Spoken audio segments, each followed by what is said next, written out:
What's up? Emilio, how are you? I'm living a dream, my friend. Living the dream. We're going to have an interesting night tonight. So we're coming out. You got the reverse cap look going already. I mean, this is a first for you. You're coming out with the reverse cap. I'm 100% Philly tonight. What was that? 100% Philly tonight. You're 100% Philly tonight. You know, Emilio, you always keep it real. You always keep it every other authentic. week I go into my rare form, so we don't know what's going to happen tonight. So tonight could be rare. So first of all, before we get into how your week's going, I just want to introduce, first of all, my name is Chad Naxon. You see, I'm the Be Kind guy. I love lending, as you know. I love helping out, consumers get into the house, and I'm a guru. I mean, Emilio, am I telling the truth or what? Well, let's get right to the nitty gritty, right? So we do the Be Kind show. I was blessed to with the opportunity to be the co-host, and I think that it's gaining traction. Chad Naxon, gaining traction. So I think that, people look, I mean, friends and family that watch the show, they know basically what we do, but do they really know what we do? And what you do is you are a lender, right? And in the lending world, you are a well-known name, recognizable throughout the the community we have around here of the realtors. You do a lot of business and you get people to the settlement table seamlessly. And what people don't understand is that, getting a house is hard enough, right? Especially in this market. And once, you get the house under contract, then the realtors, we basically, we hand off the agreement of sale to the lender, which is, it's going to be Chad, right? I mean, that's who we're going. You're the go-to guy, right? Absolutely. We're going to give it to Chad, and then you're going to put the silk gloves on, and you're going to, because it could get aggravating, because you do need a certain amount of paperwork and a certain amount of cooperation by the client, you know what I mean? But you make it fun. You're always communicating, which is key, right? People want to talk to people. People don't want to be like, oh, well, I sent you that. Did you check your email? And then, oh, well, I don't use, you never know what people are using and what forms of communication you're using, but you like to be on the phone. You like to be hands-on, and that's why you do the business you do. That's why, you're with the company you're with, which is Concord Home Mortgage. And that's why you're the man. And that's why, I feel comfortable, and everybody who's looking to do a refinance, get a pre-approval to buy a home, commercial properties, anything that's under the sun. Chad has a long history in the market, in the business. He was actually an underwriter at one time too. So, I mean, from A to Z in this business. So it's very important, somebody with knowledge, and not just somebody who, didn't cross the barrier in his education to put himself on the map. So, yeah, I mean, I think people need to know who Chad Naxon is, plain and simple. Wow. You know what? Thank you. That was awesome, man. You just roll with that. You're completely badass, Emilio. I want to ask you a question, because you, as we know, are Emilio, the Philly Italian realtor. So what I want you to tell our guest, give me, you know what? We always do like a success story, right? But I want to actually go backwards. Give me a story this week that wasn't so successful, and then tell me how you looked at that and used some form of kindness to work through the problem. How's that sound? You got me? So I got you. Not a success story. So listen, let me just start. So obviously, again, people around here who know me, they know what I do. They know who I am, right? For the people who are just figuring it out and they're catching on to my Facebook posts and my videos and my TikTok following and different things like that, I built a brand, and I built myself as Emilio, the Philly Italian realtor. I've always said that anybody who, even if they live outside the city here in Philadelphia, if you're in Bucks County or Montgomery County, you still have ties to Philadelphia, plain and simple. We're that close. And I built this brand on being real, right? I feel like this area we live in, Philadelphia, Bucks, Montgomery County, people don't want bullshitters, right? They want the flat, honest truth. They like raw, authenticity. They like authentic people, right? And it's been a huge success for me. But this year, my balls are a little twisted. I'm going to tell you why. So this week, especially this week, okay? So I know that the market's hot, right? And I know there's no inventory, and we get all that shit, right? So we understand You that, know that Martino shouting out love to you, baby. that's my boy. We have a John lot. Duffin, happy birthday. Anyway, go on. I'm sorry. John Duffin's birthday? That was yesterday. Oh, happy birthday again. Happy birthday, John. We'll see you Friday for pastrami. Continue there, right. Emilio. So basically, we understand there's more demand than there is supply right now. Okay. With that being said, I have carryover clients from last year. Okay. And I have a lot of them. And, when we do find stuff, we run right out. And we've been putting strong offers in. I mean, you have one of the clients, as under our belt, it's pre-approval, good people, good clients. But I have another client that, so let me get to the story basically. So I put an offer in, right? We go to this end unit townhouse in Willow Grove, and the price of the house, in my opinion, was low to begin with, but these people are always over asked. There's no contingencies ever put on everything because, the family has an understanding in construction and renovations. And then me being a licensed developer, I'm in there digging around. So I'm basically doing a home inspection for them. So I go out, we look at the property. She falls in love with the property, my client. She instructs me immediately outside on the sidewalk, go in 25,000 over ask. Okay. She's 20% down, conventional lending. Okay. Listen, don't distract me. All right. She fell in love with the property. So she fell in love with the property, right? So we go in 25 grand over ask, no contingencies. I go home, I write the offer. Now, immediately upon writing the offer, I always like to reach out to the listing agent just to confirm that they received the offer, because they could always get caught in it, in the junk or the spam, or get lost in translation somewhere. I call this guy. He don't answer. I text the guy 3 times. He don't answer. And I got to be honest with you, as I built you up, let people know what I like about you is I'm a communicator. You know what I mean? I'm not into, I want to talk to somebody, especially, when I got a client, because in all reality, my fiduciary duty is to my client to get answers. It's his fiduciary duty to his client to provide the best offer or all the offers and put them on the table and explain to him, which offer is going to get to the settlement table and all the happy horse shit. Guy never answers my phone calls, never answers my texts. Okay. The next day, I do the same process. Call him, text him, call him, text him. Doug never answers my calls or texts. Now I'm getting my balls twisted again. So finally, he emails me on a Sunday. And I put the offer in on Saturday morning at 11 o'clock. He emails me Sunday night at 6:30. And he says in the email, he goes, hey, I've received the offer. Thanks for the offer. And he says, in the MLS, it states that they're going to review offers on Monday, the 28th at 3 o'clock. The decisions will be made that night. So he says in the email that the 28th, they're going to review the offers a little bit later than expected. Do you mind if we extend the response to 3/1, which is, this Tuesday, which was, yesterday. I say, hey, listen, man, do whatever you got to do. Typically now, though, remember, on the contract, the Pennsylvania Real Estate Commission, on the contract, there's a section called time of essence. Time of essence means that you have to provide the listing agent a sufficient amount of time to review the offers and get back to you with a decision.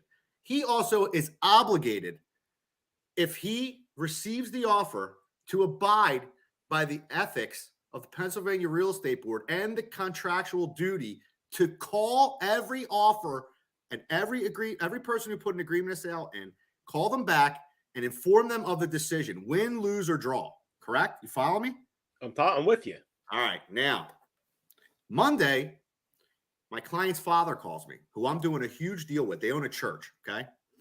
And I'm doing a huge deal with this gentleman and his community. And, it's a multi-million-dollar deal, and it's big for me. He calls and he says, hey, Emilio. He says, you hear anything about my daughter's deal? And I say, Well, Charles, and I screenshot it. I sent him the screenshot of the email, and I said, this is what the agent sent back to me. I didn't get into all him not answering the phone and all that bullshit. And he says, "Oh, that's nice." He's like, "It's funny because the house has been pending since yesterday." So I say, "Really?" So now I say, "Charles, let me call you. Let me call you back." I pick up the phone. I call the listing agent again. He hits the FU button on me. Right to voicemail. 10 minutes that later, the I FU call him. button goes. That we all know what that is, Yeah, right? I call him again. He puts me to voicemail again. Now my blood. Now listen to me. I want everybody to get this straight, right? There is in my world. There's a fine line between being a jerk off, right, and being disrespectful, right? If you're going to be, and I know this is the Be Kind show, but I'm going to keep it real. If you're going to be a jerk off, right, then we can work it out. We all have bad days. You woke up on the wrong side of the bed, whatever it is. But when you're disrespectful, in my world, it's one of the worst traits a person can have. And it's on the fine line of me wanting to get in my car and drive to you and smash your face in with a Talking about baseball. like Goodfellas style, right? Okay. So now I get off the phone. He hits that. I call his broker's office. Now, this is a major real estate, franchise. This isn't no Bobo shit. Did you see that? Yep. We're on YouTube, baby. Keep this going, and we have our guest. We're going to have you out in momentarily because this is a hell of a story. So now this guy, the real estate office, they don't answer the phone. I'm calling the broker of record. Broker of records. So I find the broker of record cell phone number. I call him, leave a voicemail. Call him. He doesn't answer. I text the broker of record. I said, "Listen, we need to talk. We need to talk about one of your agents." Now, mind you, this is Saturday. We're talking about yesterday at 5:00 in the afternoon. To this day, right now, where I'm sitting at 7:45 on a Wednesday night on the Be Kind show, the listing agent has never called me. The broker has never called me back. They completely ignored the time of essence, did not give an answer, did not respond to anything, and just decided like, screw you. So you know what? I'm going to make this on my client's behalf because they are, and we're not going to get into this, they are concerned about something that I take very seriously. And on my client's behalf, we're going to bring this to the attention of the Pennsylvania Real Estate Commission. And we are going to hold this gentleman accountable, because if we don't hold people accountable for bullshit actions, it makes the rest of us look bad that are doing a great job. You're running around all day long, busting your ass to build a brand for yourself and just great customer service and do all these things for people. And so's, all the other people that I know and I love to do business with in the real estate world, even if they're not from Remax Elite, the Bograd team. And a couple bad apples can, they spoil the pot. So on my client's behalf, we're gonna put this guy. We're going to put this guy on stage and have him explain why he did what he did. So I'm done. There's my story. Amelia, thank you. He's probably more interesting than me. I just had to rant and get that off my chest. No, this is therapy. I love it. Well, you know what we're going to do right now? Love the show, as you know. And we have a really, really cool guest today or tonight. And I'm going to bring him on right now. We're going to stay in the category of real estate agent, realtor. But here's where it's really cool. He is the one and only Joe Brikman. Joe Brikman, get on the screen. What's up? What's up? What's up? Joe, how are you, my friend? I want to thank you very much for joining us. And right there, Joe Brikman, it says the modern day agent. So we're going to get into a lot of stuff, but welcome to the Be Kind show. Emilio and I are just so happy to have you. I think you guys are really kind for having me on the show. Well, thank you for being here. And what I wanted to do, and Jason, get ready, because I felt like Joe was back there so long. I wanted to get you with us, with the people. So I'd like for us to, before we go into Joe and the modern day agent and your story, because it's a hell of a story. And I'm looking forward to learning more about you as well tonight.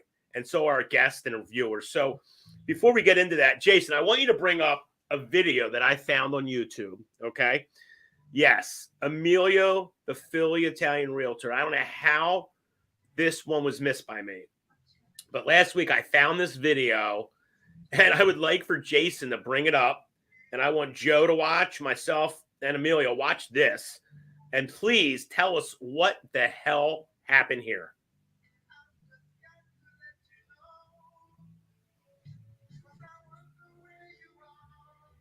Do we have the Take the volume? volume out of it?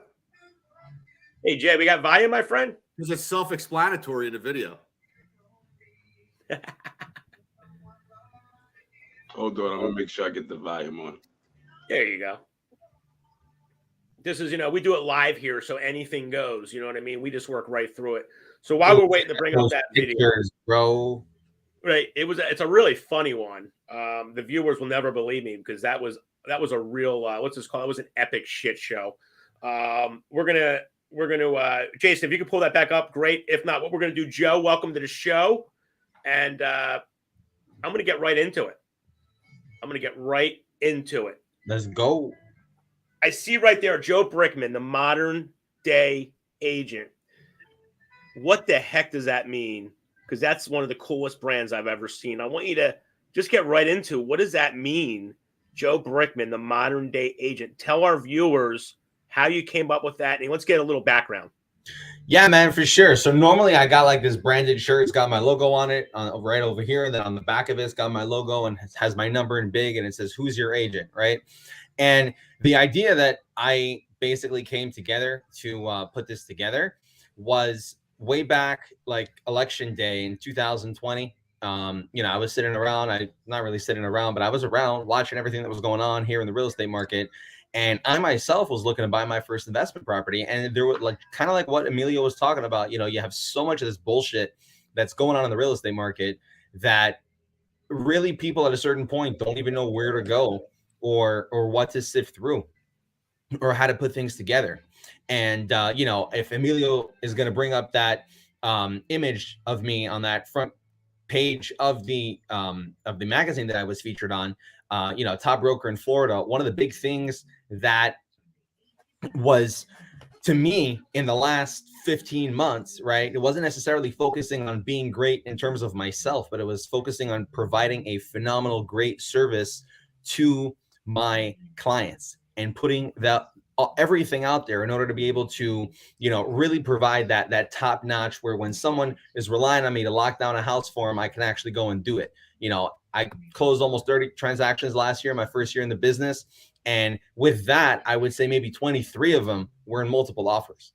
So basically every single one, there are all these different strategies that we use in order to really win the negotiations part of the contract.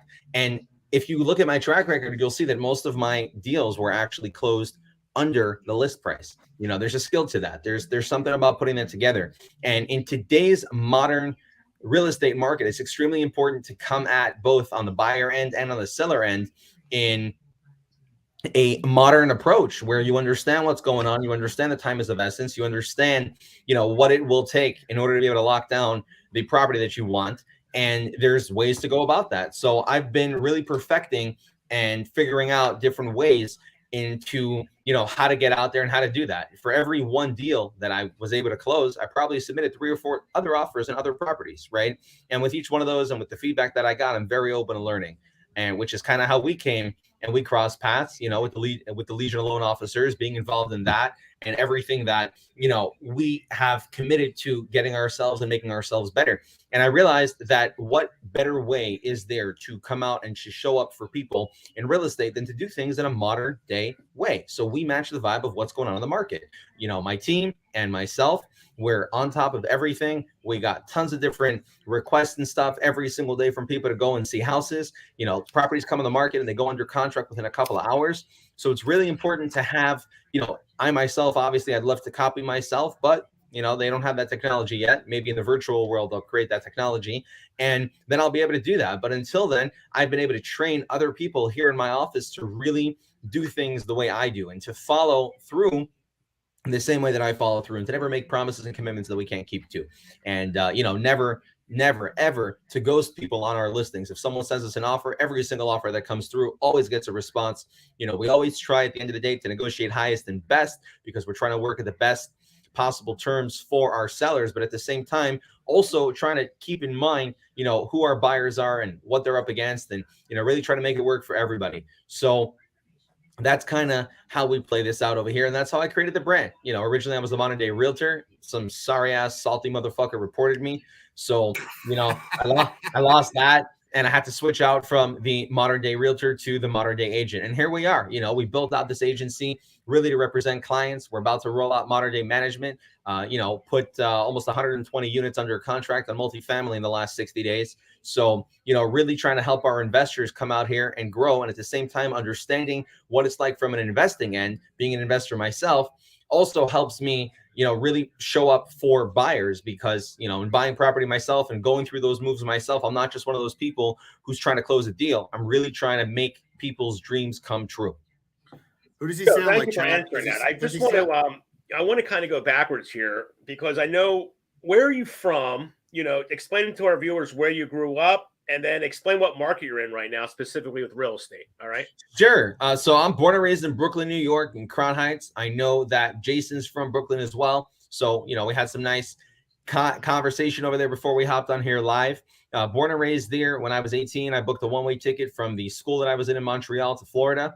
Started off on the beach, worked my way up on the beach into an apartment, lost that apartment, with some struggles that I had going through that, which I talk about in my book.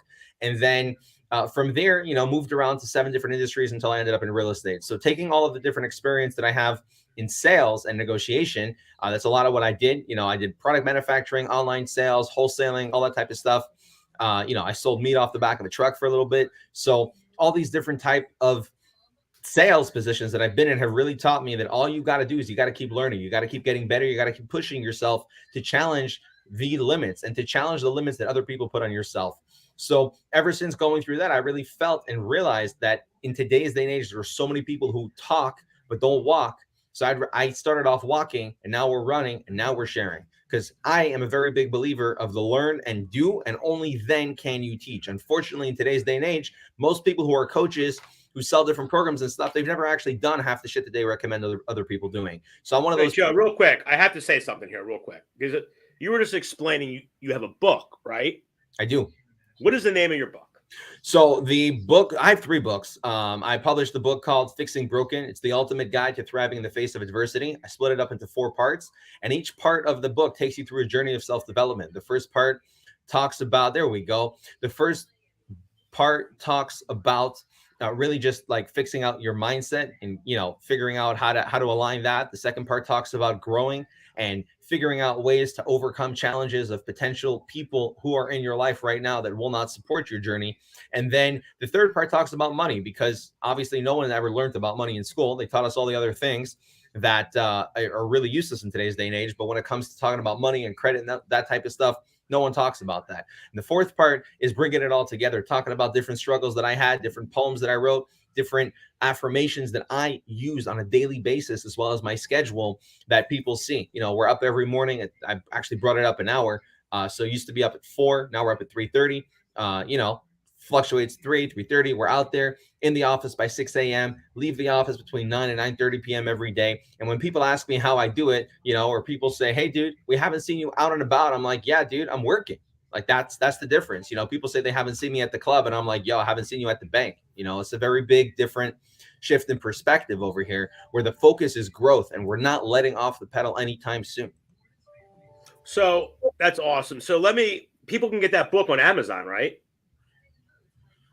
People can get that book on Amazon. And actually, I'd strongly encourage, I know, Chad, you got a copy of the book signed. I would actually wait maybe about a month, because in a month from now, we're doing a relaunch. Everybody who's on my mailing list is going to get those emails in the next couple of days. We're doing a relaunch with the second version. I didn't do any marketing on this book, and I managed to sell over 2,500 copies. So I'm thinking now that it's extremely important to put it out there properly to actually give the knowledge to the people in the way that they want it.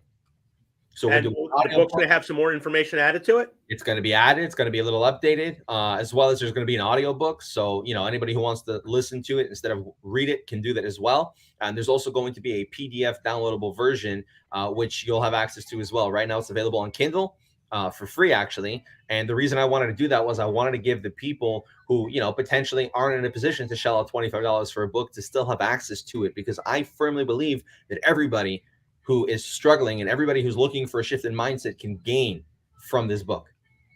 Emilio, my good friend. So we got Joe here. Joe, you're obviously from New York.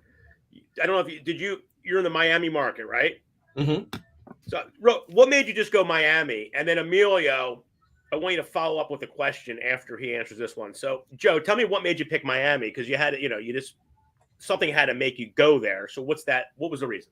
For sure. So actually, the main reason how I ended up in Miami is kind of funny. I ended up in Miami because of the movie Bad Boys 2. That was my only perception of reality because I grew up in a very insulated, religious Hasidic community where I didn't know anything about the real world. And really, the only way that I was able to figure it all out was by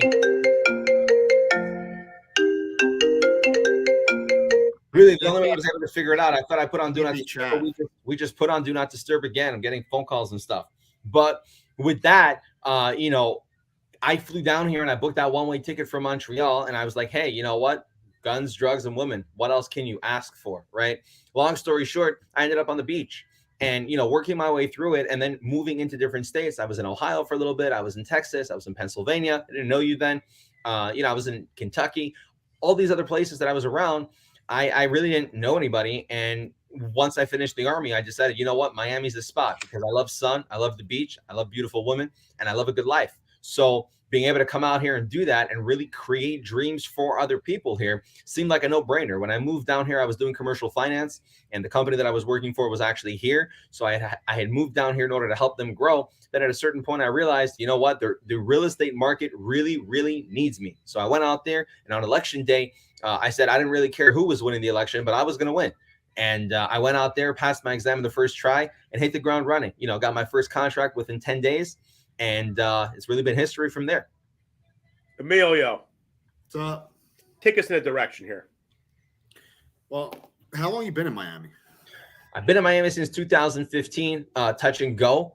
I moved around to scale out the other companies that I was in, that I built, that I grew, that I sold, and then came back down here in 2020. So you got the same scumbags in Miami that we have here in Pennsylvania, right? That blow by time of essence and ghost, offers and shit like that. Because that's really 100%. But there's a way to get around it though, because here in Florida, we don't really have a TOE. We don't really have any of those kind of escalation paperwork. It's very simple. The contract is really, really easy, really, really simple to understand. And they kind of did that because a lot of people in Florida, hey, you ever seen those memes of only in Miami? There's a reason for that, right? So we try to keep it super, super simple and super easy for everybody to remember. And it's not about necessarily who you are or what the terms are in your contract. It's also very, very important that the listing agent either has a relationship with the agent, not necessarily a relationship because that would be a problem, but more of being able to build a rapport. Every single time I submit an offer, I call the listing agent until they pick up the phone. And then once they pick up the phone, I'm on the phone for 20, 30 minutes. They fucking remember me by the time I get off the phone. So when I send off an offer and I send them over a text message and I say, hey, please confirm receipt, and they don't reply to me, I call them and then I text them. And you know what? There have been times. So what if they don't reply to you? Well, there have been times that they haven't replied to me. There really have been times that they haven't replied to me. And unfortunately, most of the time they end up calling me afterwards because nobody looks at offers when, they have so many offers coming in. But then they realize that it's all about the structure of the offer. And it's all about the terms that you're putting in there. Not necessarily do you have to waive inspections or waive appraisal or, get rid of all that stuff. Sometimes it's really just a matter of calling the listing agent and figuring out saying, hey, what does the seller need? My favorite line, what does the seller need in order to make this property pending today?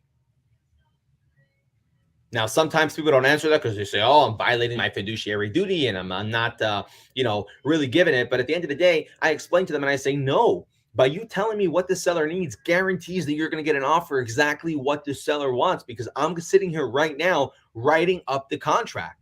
So you tell me what you need and you'll got it in your email in 30 minutes. How's the inventory down there in Miami? Zero, nothing. I have 7 listings. Every single one of them is under contract. When Chad's asking me, is there anything you can promote? I'm like, yeah, you can promote it all. But at the same time, there isn't really much of a point. I had a listing that it took me 11 days to get a contract on it. The reason I did that was because I really wanted to give everybody a chance in the neighborhood to come and see it and submit their highest and best. A lot of people, they'll take an offer and they won't wait for other people to come and really take a look at it. And I firmly believe, my business is built on helping the underdog. A lot of people in today's market don't want to work with people who are finance only, don't want to work with people who only have 10% down, don't want to work with people who are 5% down. But there's a skill to being able to, get those people in and out, get them under contract without really spending a lot of time on it. It's about being upfront and transparent. And my favorite line is Google me. Anybody watching this show, do me a favor, Google my name. You Google my number, you Google anything about me, and I come up all over the first page. I have well over 155 star reviews combined on my real estate pages. And, in every single industry I've been in, I'm just 5 stars all around. So if someone wants to look me up, check me out, you can find me up, at Gotta Call Joe. That's my handle. And you find me online and you really see what I'm all about. I'm out there. I make the reels. I make the videos. I post the stories. I post the contracts. I post everything, because at the end of the day, when you're out there like that and a listing agent comes to try and find me to see if I'm legit or not, what is my Google screaming? It's not about. Joe, you're also a TikTok star as well, right? I actually got a listing on TikTok, man. Emilio, you got to get on TikTok, bro. Emilio's you guys have to Emilio's a TikTok star as well. That's what he looks like one.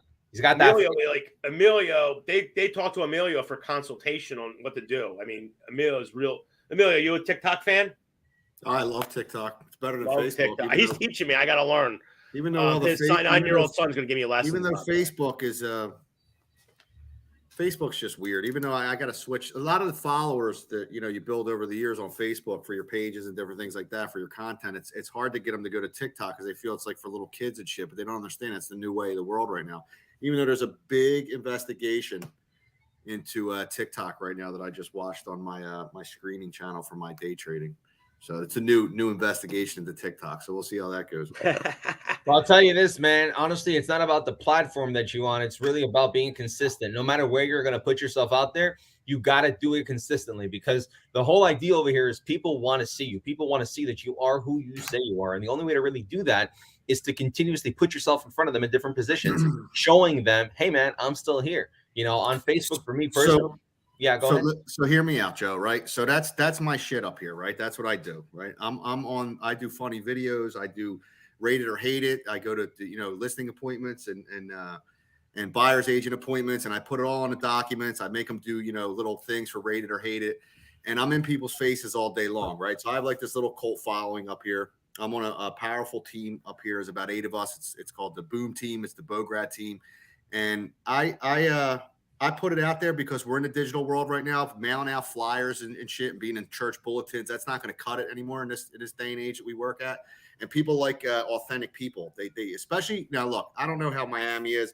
I like to go there and party, but I don't know in Philly, right? Everybody's got this hardcore persona, right? No matter what. Like you could walk up to somebody in Philly and be like, "Hey, man, I like them jeans." They'll be like, "Yo, like what the fuck?" Like, you know what I mean? They'll start a fight with you, like they think you're trying to rob them or some shit. So back to what I'm saying is you're on the right track. You're speaking my language. We need to talk and figure out, what I like to see some of the shit you're doing, because I think it's you're on the right track and it's the right thing to do because it's the modern day, right? It's exactly what you're going to be. One of the things though that I'm curious about, and I got to grill you a little bit, dude. I mean, you have this thing with this underdog thing, which I love, right? I think it's fantastic, and I think that I feel like I like to pride myself on that also, but it and I know it, that you cannot control, right? No matter who you call, how many times you call a listing agent, if you're putting an offer in, right? You can't control the unknown, like somebody flying in with a cash offer blowing you out by 40 grand. Now, I don't know what's going on down there, but I can tell you right now, you can write the contract however you want here, and you can call the listing agent. You can go over to the listing agent's house with a T-bone steak and $100 in a card, and you still ain't getting the goddamn, the offer accepted. If I'm a listing agent, the T-bone steak will work, by the way. Yeah, so tell us how you're doing, because I need to sharpen my pencils or some shit. Like, what am I doing wrong? Yeah, Joe, I guess we're looking. Give us the Joe Brikman 3 tips of success. Execute a contract, ladies and gentlemen, right here. Multiple offers. Congratulations. That's how we do. So take us through the buyer side. Forget the listing. Listings are easy for us, right? We're realtors. You put a listing up. You're going to have to pick the buyers. Take us through one of your buyers deals, how you're going to write that and get that, snuck through my offer coming in 50 grand over ask. Very simple, man.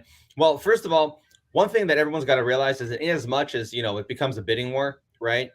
Dollars can always be renegotiated at inspections. Dollars can always be renegotiated during appraisals. We will cross that bridge when we get there. That is my answer for those types of things. That being said, the way that we put an offer together, number one, is actually qualifying our buyers and making sure that a buyer who comes to me, sends me over a screenshot of proof of funds, sends me over a pre-approval. I know the mortgage broker.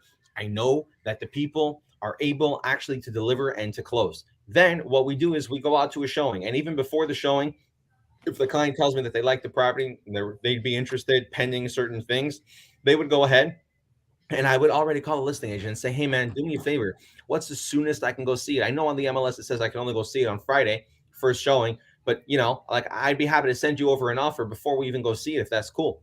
As a list. And then I go on to say, and I say, as a listing agent, I know how the sellers normally don't like to accept sight unseen offers because that's usually a very big red flag in terms of renegotiating and stuff. So one of the big things that I do is I let him know that we do have every intent to put an offer in, but we're just going to come see it. So we turn around, we go see the property. As soon as we go see the property, I mean, this contract that I just showed you that I literally just got back as we were talking, is when you turn around and you tell the listing agent, listen, bro, like we're going to get this done. Right. And then I actually turned around and got this contract written up inside the house. I was sitting in the property during an open house, writing up a contract, and my client signed the contract and I submitted the contract on the spot. And I looked at the agent and I said, bro, you can cancel this open house right now. Now in structuring an offer and in the way of putting an offer together, first of all, when you do send over an email as an agent, if there are any agents watching this video, when you send over an email, you make sure you outline all of your terms in bullet points. You make sure that it's all there. They don't even have to open the contract. They know exactly what the offer is. Very transparent, very open, very bullet pointed, all in bold lettering. Then I attach a boatload of documents, pre-approvals, proof of funds, copies of IDs. Obviously, IDs aren't necessary to submit an offer, but it always looks better when you do that. I also send over an email right away to the mortgage broker. The mortgage broker calls the listing agent as soon as we submit an offer and leaves them a voicemail if they don't answer. It says, hey, it's Chad, the Be Kind guy, just letting you know that, my realtor partner, Joe Brikman, actually submitted an offer. Hey, I just want to let you know that the clients that put this offer in, they're good. We have their DU. If you need it, we can send it over to you. In addition to that, I've closed many deals with Joe and we've never had any issues. So all of his clients are good to go. If you have any questions, give me a call back. So having a lender partner that can actually reach out, can actually do that little legwork, it's so instrumental. And then when putting an offer together, obviously you want to consider, you want to run a property report. Emilio, I'm sure you put together like an RPR report or something before you submit any offer anywhere. Once you have that number, you know what your guiding structure is. And I always try to start off at the middle. And if I got to work my way up to the top, I do. Here in Miami, most of the offers that I make are full price, if not higher. And again, talking to the listing agent, being able to do that in person at a showing, what it does is it gives me that unfair advantage because a lot of people, as a listing agent, I've received on my last listing, I received over 35 offers. Okay. But 26 of them were bullshit because the buyer's agent never called me, never sent me pre-approvals, never sent me proof of funds, never took the time to really build that rapport. So I realized that we're up against so many people, but so many of those people, listing agents, how can I tell if someone's experienced when they're only focusing on the dollars? They're only focusing on, oh, he's 80 grand over ask. Yeah, he is, but his inspection period is 15 days and his closing date is 45 days later. Like, are you trying to get the most? And then what happens is it's also usually contingent on financing. So during the financing, they get an appraisal. The appraisal comes back and boom, you renegotiate, you walk away. And at that point, the property's been sitting on the market for so long and you've already told everybody that you have a contract on it. You're not answering any more calls. So people aren't calling you. So what they're going to do? No, well, let me say, so it sounds like you're definitely, from listening to you, definitely persistent and aggressive. I think it's going to separate, obviously, from just being in the Miami market, because I'm assuming a lot of real estate agents aren't like calling 17 times before the start. What I want to do right now is, Jay, can you bring up? I want to go in a little kind segment here. Do you have the Gary V video there, Mr. Jason? Because if you do, bring that baby up. I want to bring this little video up, and then Joe, what I'd like to do is I'd like to kind of talk about your kind cause, and then we're gonna do a little chatting, just some random questions, and then we're gonna wrap things up. Really enjoy myself. So here we go. This is pretty cool. It's about 46 seconds. I watched this earlier today, and take a listen here. Is there an instance in your life when being kind, you actually saw a positive outcome? Of course. I was able to invest in a company, Tumblr, after the round was closed because I was a gracious and kind person to 3 people who behind the scenes reopened a closed funding round, which is unheard of, to get me in. What people say behind your back, who actually know you, is the most important thing when it comes to business. Not the comments you get on social media from somebody who's never met you, not other things. People that have actually interacted with you and done business, what are they saying when you're not in the room? When you are able to deploy kindness and good traits, even people that came to you with negativity will be unbelievably affected by your humanity, and they will communicate that to others. So, Emilio, just Yeah. for fun, what's your takeaway from that? I mean, look, if you're going to build a brand for yourself, right, you have to stand out amongst, the crowd, right? You have to be recognizable, like he said, and you have to do it, and you have to have a, there's always, the punchline, the delivery, it all goes hand in hand. So you can't just be like, you can be the modern day agent, and you can be Emilio, the Philly Italian realtor, and you can have this character and this brand, but you have to be a real person, right? Because people pick that. They understand within 5 minutes of talk, within 2 seconds of talking to you, realistically, if you're authentic, right? So there's nothing wrong with filling up the room, you know what I mean? With the kindness and a purpose, right? Because it gives people confidence, right? It's no different than how the economy works. If the president goes on TV and he says, the stock market, we're having trouble, we're not going to have food on it brings consumer confidence down. Right? People get nervous. They clam up, they crawl up in a ball, right? If you go out there and you say, we're not going to take, shit. We're the most powerful country in the world. We're going to give infrastructure. We're going to do X, Y, Z. It gives people confidence. The same thing about yourself, right? You have to exude confidence when you do things. And I think that, you're on point with something, and you have to be the elephant in the room. If you're going to do it, go big or go home. Emilio is the man. Tom Talls wanted you to know that, Emilio. Oh, dude, listen, Tom, one of the strongest people I know, and his wife, the whole family. And I'm watching what's going on, Tom, and I got your back. If you need anything, I know you rarely reach out for anything because, you got a lot of, pride and support, and your wife is tremendous. And you'll get through it, and we'll have better times ahead of us, buddy. It's great that you're watching, man. I appreciate it.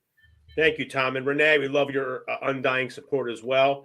Joe, what is your I want to talk about, you're doing a nice I know you're involved with a project in Miami. Can you explain that to our viewers, exactly what you're working on? And it's a pretty cool project. So I'm going to let you just explain what this is all about. Sure. So yeah, along those lines, of being authentic and being real, one of the big things that I try to do is really keep it authentic and keep it real, and really don't mince words. If anybody goes and checks me out on Facebook, you'll see exactly what I'm talking about. And one of these big things that I created, it's called Hungry No More. Actually, right after this show, I'm on my way over to Publix to go pick up some of the leftovers that they have that are perishable. And the idea here with Hungry No More, I'm the founder of the organization, and I also run and operate the Miami chapter. My goal with this is to slowly open it up as we have proof of concept and it starts picking up momentum to be out there in lots of different markets, lots of different spaces. And we all know all the big chain grocery stores that we shop at, they keep sending us these different ads and circulars and flyers and stuff. They every day throw out hundreds of dollars of perishable goods because they can no longer resell them. And one of the big things that I realized was, instead of them throwing it out, why don't we figure out a way to repurpose it? In Miami, we have tons of people that are homeless. I myself was homeless at a point in time, and being out there and seeing all of that, I realized that if someone would even come and drop off some pastries or some bread or something, for some people this is all that they eat the entire day. So being able to go and build these relationships with these stores, for them to get out there and for them to share these items with us, for us to be able to go and repack them and distribute them at night when people are already out there, it's really such an amazing way to give back to the community. So being out there and doing that, we just applied for our official nonprofit and all that type of stuff. And, the idea here is just kind of like what you were saying before, of how I really focus on the underdog. It's really helping people when they have no way to give back to you, when they're not expecting anything in return. And I'm a very big believer in energy. And I believe that the way that you show up to the world and the way that you deposit into that account, you don't necessarily know when you can withdraw, but it's like one of those checks. Remember, Emilio, the first time you got a big check as a real estate commission and you deposited it and you did it mobily, the bank turned around and was like, we're gonna flag this check for the next 10 days. And you were kind of like, what the fuck, man? No, that's not cool. Yeah. Right. So what'd you do? I need that to hit the account the next day, right? Exactly. So what'd you do? You called the bank, right? And the bank was No, like, $100 is available the next day. Not cool. and not at all, man. Not at all. Yeah. Especially when you go want to take out the team for some Philly cheesesteaks, you got to be able to cover that. So with that, right, talking to the bank will turn around and say, okay, well, we just cleared it, but we don't know exactly, once. Yeah, thanks, John. I appreciate that. John, thank you for being here. And thank you for watching this show. It's an honor to actually be out here. And I'm really happy that you're enjoying it. The big thing here is, by getting out there, by doing those types of things, right? You don't necessarily know when that check is going to be available in the account, but you know that it's pending, right? So sometimes, like when I submit an offer and I know that I'm up against 30 other offers because there's 50 people at the property, I look up and I go, dude, now's when I need that, right? And it's putting out the good energy because you never know when it's going to come back. You never know who's going to get reached by it. You never know who's going to get inspired by it. And you never know who is going to change the way that they are doing things because of something that they see you doing. People like us, we're so out there. We're putting out content. We're making posts. We're making videos. We're doing live things. We're doing events for the community. You never know what it is or the way that you show up. You on your worst day, for some people, can really, for them, be such an inspiration how they can have their best days.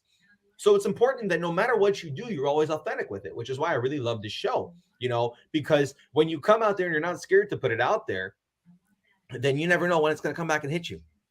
Joe, two things. Number one, how does someone get involved with your charity and cause? Number one, how will they be able to get involved via money or just putting manpower into it? That's the first question. Can you answer that? Sure. So right now, thank God we're not at a stage where we actually need any like monetary donations. I take a lot of my commissions and I pump them right back into the organization. Judaism believes in giving 10% of your income to charity. So one of the best ways that I'm able to do that is to literally separate that into a separate account and use that as I need it. So with that, and then, we also do food drives and we do, clothing distribution, all that type of stuff. Obviously, these things cost money, but thank God, so long as he keeps paying me, I'll keep paying the piper. That's just how it is.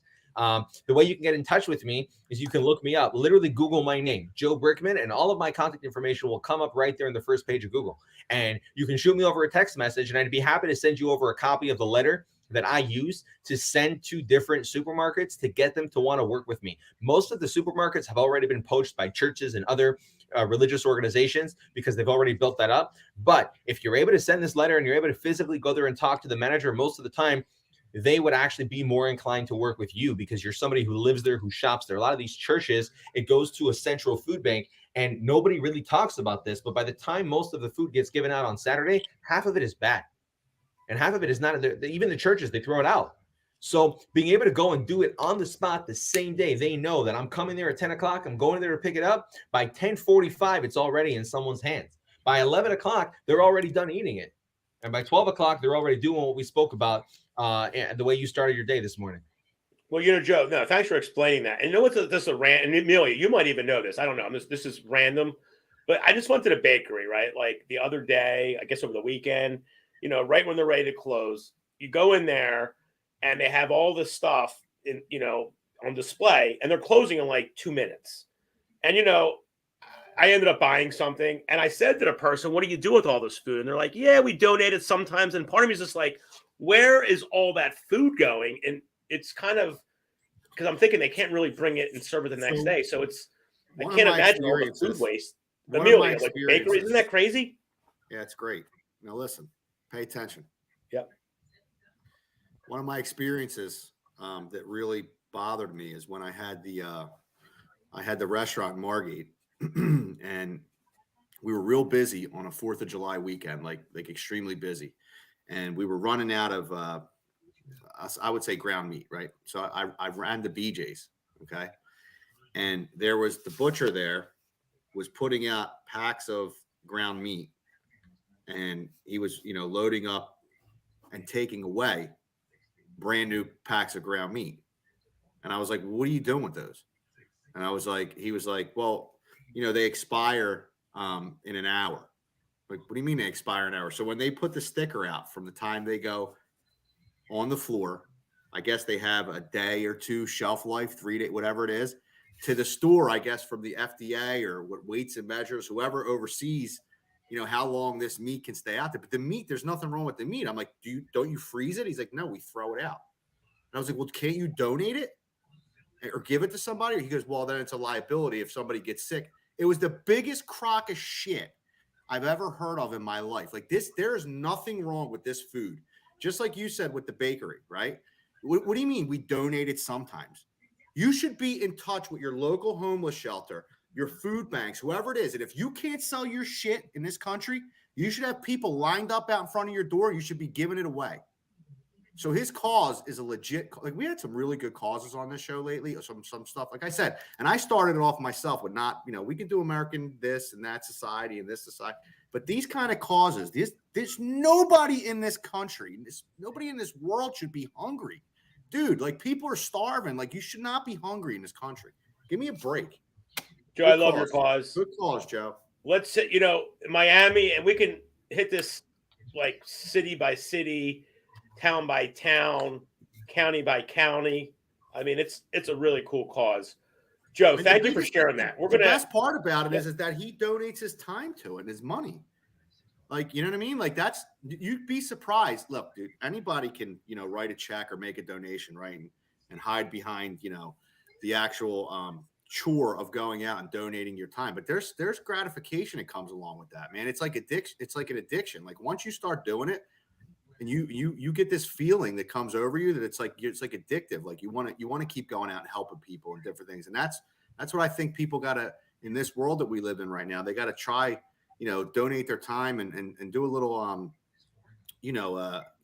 pay it forward, because it's just a great thing and it feels good. Absolutely. Emilio, Joe, are you ready for our last segment? Hit me. We're going to do a little chatting.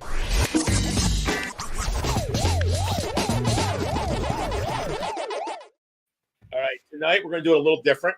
Tonight, Emilio. What's up? I'm going to ask the first question, and then you're going to follow up with 2 additional questions. So we're going to do a total of 3 questions. And first question for me, and then Joe, answer whatever comes to your mind, and then Emilio will follow up with 2 additional questions. All right? Are you cool with that, Emilio? How did I get involved in the questions on chatting? Well, chatting and ranting, because I'm ranting, and you're going to do some chatting because we don't want to make any sense here. We just do this arbitrary thing. So, Joe, we love food here on the show. We talk about food every week. So tell us in Miami, what is the meal of Miami? Give me the meal of Miami to really trademark it. Well, define meal of Miami, because we got so many cultures here. That we got like a nice mix. You have. Wait, I got it. Let me redo this. Tell me, Joe, your favorite meal in Miami, and tell me why you like it. There you go. My favorite meal in Miami has got to be. Well, the question is, do I make what John likes? Do I? Yeah, John knows what's up. Do I make my grandmother upset at me by putting out there, what my favorite local dish is? Well, my favorite local dish in Miami would gotta be like Cuban food. Cuban food, they got like lots of different types. So you have chicharrones, and you have arepas, and you have the Cuban sandwiches, and you got the chicken and waffles and watermelon vibe. Miami, there's so many different types of food that you can get to that is really awesome. People who come out here, I got actually a whole list of restaurants that people got to try, because depending on where you go, if you're close to the water, you can get yourself some crab. If you're more in the city, you can get yourself some key lime pie. It really, there's so many different options out there that I'm just grateful I'm on a meal plan that I don't have to make a decision on what I eat. There you go. Emilio, let's follow up with another question. So in being down in Miami, which I totally envy you, by the way, because I would love to be in Florida. I feel like that's like I'm born to be in Florida. Have you seen, and I know the answer is going to be yes, probably, the influx of out-of-state buyers coming in from our area, like the far northeast, like New York, North Jersey, Philly, everybody getting down there to, kind of get away from all the mandates and all the bullshit and just like live their life in the sun. Yeah, I mean, it's not really just, the Northeast. It's pretty much like everywhere in America right now is really pushing to come down here, as well as a lot of out of country people are coming down here. Miami and Florida in general is the #1 state for something called absentee owners. People who live in their property for certain parts of the year, but don't actually live here full time. And the reason for that is, I mean, more recently, we don't have any COVID restrictions. So there's no such thing as a vaccine passport, no such thing as a mask requirement for literally since like COVID started. And, with that, as well as, the amazing weather that we have for like 9 months out of the year, and the vibe that we have over here, I like to think it's kind of a mix of New York as well as like Cubans, and you put the two of them together and you're kind of like Adderall and steroids like mixed. Um, but at the same time, no one answers their phone or no one's got time. We got something here called Miami time. So, that being said, I do see a lot of people coming down here. A lot of the people that I'm representing are people who are from out of state. And the reason for that is that they know that they need somebody who knows the market, but who can also fight for them. And, I guess history sort of, precedes you. And I'm guessing that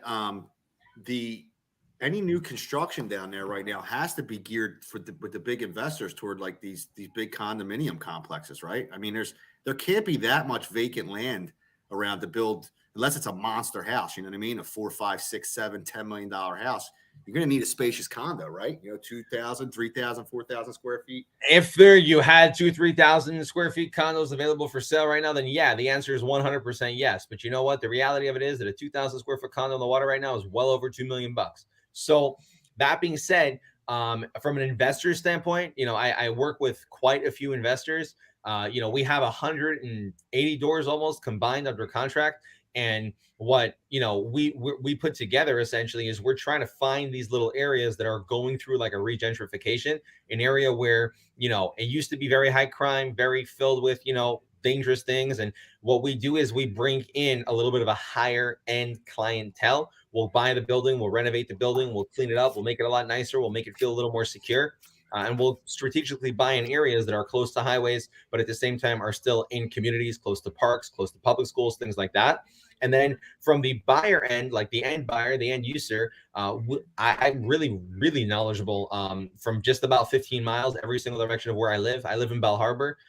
So, in those areas, I like to really go out there myself. When I'm not available, I have my showing agents come out and they help me out with that. And, really the reason why I have showing agents is because each one of them knows an area very, very, very well. So if I'm showing 3 or 4 clients in one area, I'll have them take care of all of them because they can tell them where the best arepas are, where the best Cuban coffee is, where the cheapest gas station is, where the best Walmart is, and all that type of stuff. And they have that really, really deep local market knowledge. Cool. Joe, man, I appreciate your passion, your energy, your kindness, your cause, everything. It's absolutely amazing. You really, how old are you, by the way? You got a real young energy to you. I am 25, bro.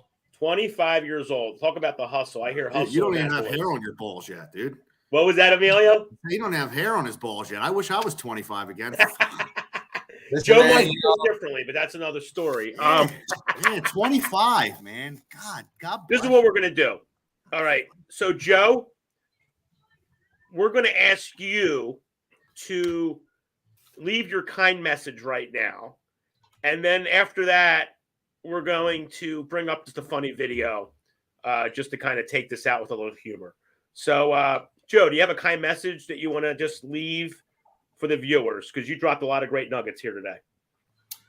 I think the #1 thing is to realize that every single person is going through some shit, whether they show it or not. And that dude who just cut you off on the 95, or that dude who cut you off going, wherever they're going, they're not doing it on purpose. The person who flipped you off in the morning, they probably, got into a fight with their soon to be ex in the morning. The people who, treat you rudely on the phone, they're going through some shit. That's just the reality of it. And my favorite thing to do is to just be like, hey, are you okay? Like, is everything okay?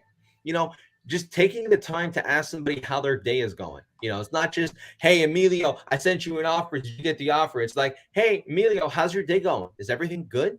Things are good. Awesome. Well, by the way, I was calling about, you know, your listing at 181 Northwest 89th Street in El Portal. By the way, I just sent you over an offer. You have a second to just discuss it. And you know, sort of segueing in by giving before you're trying to take, because in today's day and age, Americans have been conditioned to just take. You know, people are walking around with their hands out, just like waiting, like, The give me. Wild Wild West, my friend, and that's something that drives me nuts. The Wild That was a Wild great. West. I really love your message, Joe. The message of how is your day? Like something that basic. How is your day going? You know what? I love that message. Simple, easy to do, and it goes a long way. So, Joe, super cool. Amelia, did you want to add a little message before we do our funny video? Oh man, it was a great show. He's got a lot of energy. I love it. I really Does. do. I think he's building his brand. If it's not already built already, he's got books. He's doing what he's doing, and he's not asking any questions unless it's a kind question. You know, you okay? Is everything all right? You need anything? Look at That's that. the way to do it. You know what I mean? The modern day agent hat. I love it. Yeah, it's cool. Yeah, Joe, Amelia, you guys are awesome. We were going to do this in the beginning, but Jason says he's got this video figured out. I watched this on YouTube. It made me laugh. Jay, bring it back up. And let's let our viewers. 30 Sanchez. All right, today we're going to show people how to get water out of a headlight After drilling a hole. after drilling two little holes. This is a This is a professional job. professional job. Everybody, We don't charge much for this. we don't. Let's This do is it. what you do after you drill the After hole. you drill the hole.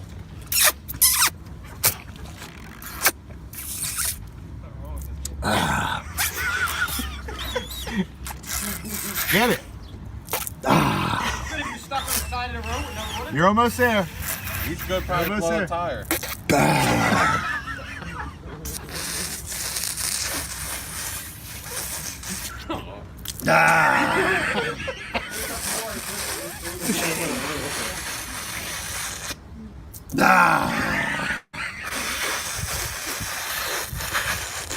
Got all the water out, dog. The nipple's empty. And the job is complete. That's it. Now get a blow dryer and just blow dry it. Oh, my God. So, Emilio, what was that all about? How the hell did that come about? Long before I gave, I paid any attention to social media.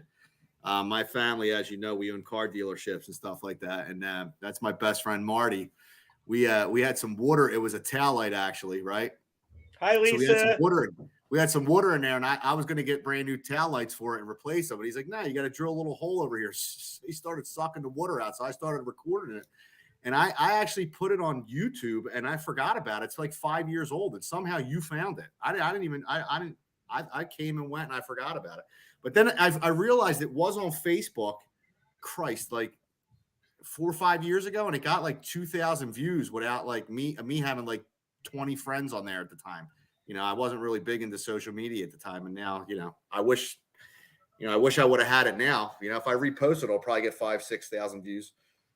Amelia, thank you very much. It's been a great hour plus, by the way. Joe Brikman, the modern day agent, keeping it real, moving to Miami, talked about the food. We all know that Miami does not have a good steak sandwich. I'm just saying. Talking about, Not my Miami. talking about the food. Not my And Miami. You know what, Joe? Put Joe Brinkman in, JoeBrikman, and he's going to pop right up on the internet. You have a super kind cause, Joe, and I really appreciate your hustle and your energy. You are now officially part of the Be Kind family. Thank you again. We really appreciate you. Awesome. Have a blessed week. Thanks, and Joe. we'll see you all again next week. And yes, we were on YouTube tonight, live. Another way to watch us. Ladies and gentlemen. Thank you, Lisa. Lisa, you're the best. I appreciate you watching. Thank you for being here. There you go. Lisa is the best. Number 2, be kind to yourself. And lastly, don't be so judgmental. Have a great night. Love it. Have a good night. See?